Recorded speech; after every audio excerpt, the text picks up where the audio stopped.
সেদিনকে বাবা বাজারে গিয়ে ইলিশ মাছ কেনার আগেই নাকি কচু শাকটা কিনে ফেলেছে, কারণ মাছের মাথা দিয়ে কচু শাক খাবে তাই।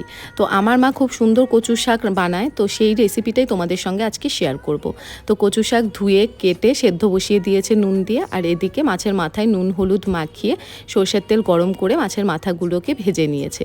আর ওই মাথা ভাজার তেলের মধ্যেই গোটা জিরে, তেজপাতা আর শুকনো লঙ্কা ফোড়ন দিয়ে সেদ্ধ করা শাকটা দিয়ে দিতে হবে। পরিমাণ মতো নুন, হলুদ গুঁড়ো আর চেরা কাঁচা লঙ্কা দিয়ে ঢেকে রেখে খুব সুন্দরভাবে কিন্তু জলটা শুকিয়ে নিতে হবে।